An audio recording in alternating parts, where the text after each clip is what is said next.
This is On Tilt Trading. This is my pre-trade and market analysis. I'm currently in the currency pair maker. I will walk you through what I have here. Actually, let's put my charts into perspective first. This is a candlestick area here. This is a volume profile, these gray vertical bars. This is a slow stochastic indicator. This is the MACD indicator. This what you're well, you can't see it here because the price action is on it, but you can see there's a kind of a purple flashing here, and we can see it more clearly. This is a purple line here. This is the purple line that you're seeing. This is Camarilla Pivot S4. What you're seeing, or what you can't see here, is Camarilla Pivot S3 right here. This blue line that you're seeing here, this is the 200 exponential moving average.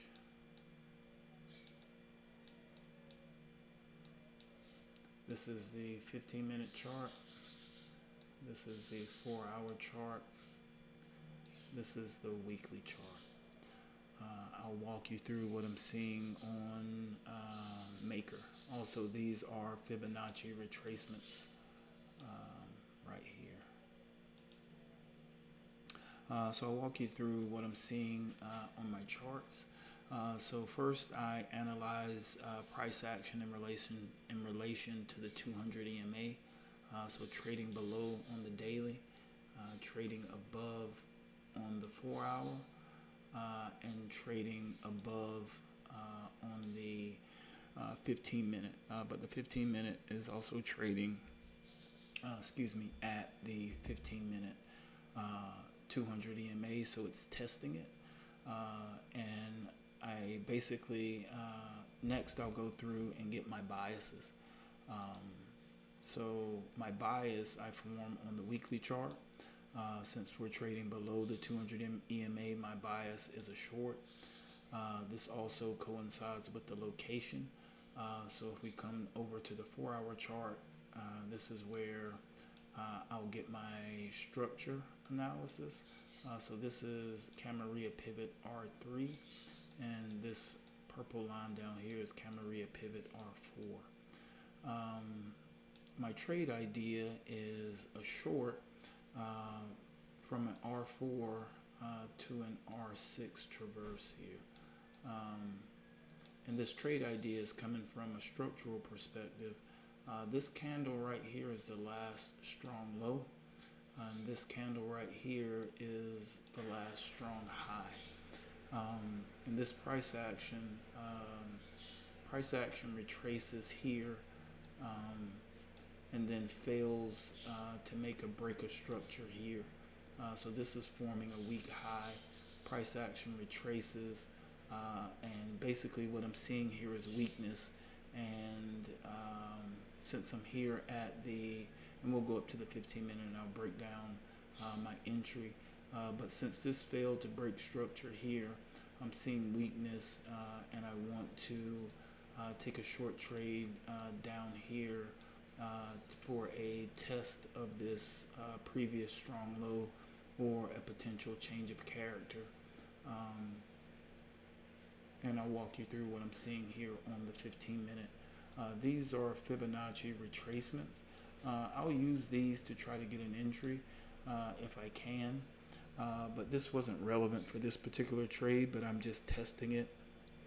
There's a possibility I could add to my position, and basically what we're getting here is, and I'll move these Fibonacci retracements so we can get a better look at the price action here on the 15-minute. Okay, so as usual, I'm a bit early in some positions.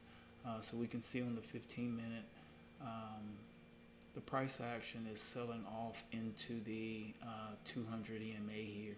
And there's a test of the EMA here. So this would be the last high.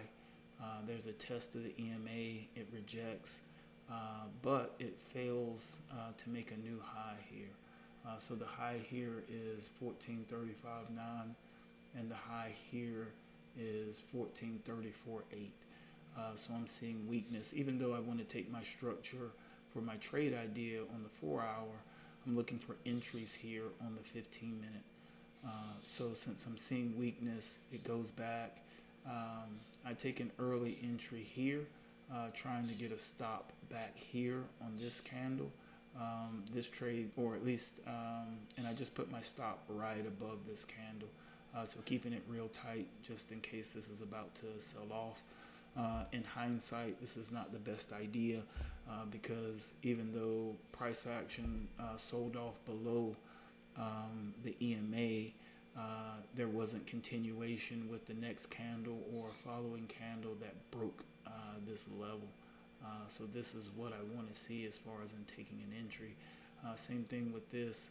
I took this entry and then took a stop out here on this next candle when it broke above this level. So I took another entry with my stop above here, and I'll show you my stops in a minute. And then we get this sell off again, price action below, but this one doesn't close below. And then we buy back up, price action rejects the 200 EMA, comes back up. I take another entry here with my stop again up here. We get some selling pressure. We're not able to advance any further above this candle. And now we're getting more and more selling pressure. We're back below the 200 EMA, which is here. And this Camarilla level again is the R3 level. Typically for Camarilla pivot trade, you want to wait until it breaks out of the R4 level, which if we come down here, we'll see the R4 level. Or if I zoom out on the 15 minute, we'll see the level here. So this is the R4 level here. This is the R4 level here. This is the R3 level here. One of the things I've observed as I've been taking trades using my current system is taking the trade when the Camarilla pivot system dictates. It works, but it leads to some challenges for how I like to trade particularly. So I've observed that my trades based on my system, which is based on the Camarilla pivot system, but not 100% on it. The 200 EMA is something that controls or has an influence on my trades just as much. And I've observed that when I am able to take entries and keep my stop losses on the opposite of the trade side of the 200 EMA, that my trades, I tend to be in a much better position. So basically just taking a position when it suits my trading system, not necessarily when it suits a particular part of my trading system. So this is what I've done here, and we'll come in and take a look at my trade idea. So this is my stop loss, and both stops are the same as I mentioned right behind this high here. And I'll pull the other one up so that we can see that as well. So this is the same trade, just two positions and just two slightly different prices here. And then for target, as I mentioned, this is the last or the previous strong high. So this would be my target, my profit target. So you can see here as my trade lines up with the 4 hour chart, this high here on the 4 hour coincides with this high here. And then my profit target is down here at this the test of this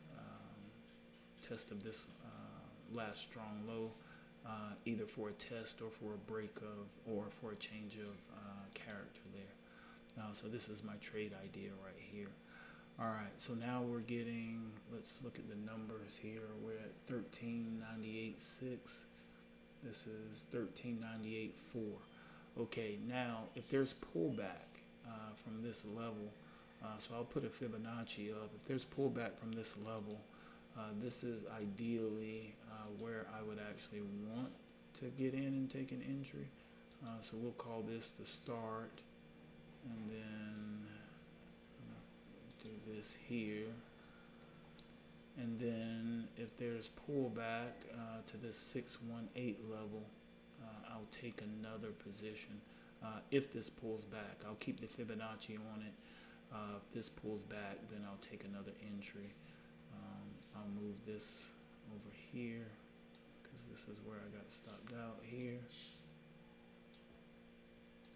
So this position I entered, I stopped out, I re-entered here, I added to my position here.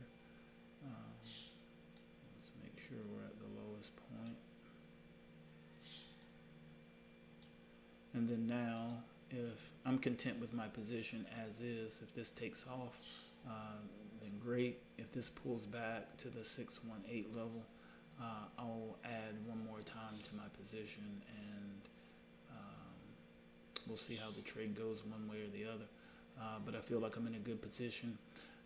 Did some, my first entry was premature, and the two positions that I'm in now are premature, but I was able to survive pullback.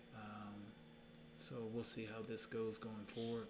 We'll see if we get some more pullback and can add to the position, or we'll see if we get stopped out, or if we can make the run down to the previous strong low and see if the sellers can take the price that low, and I can ride down with them. But this is my current position on Maker. I didn't find any other currency pairs that fit my trade setup today.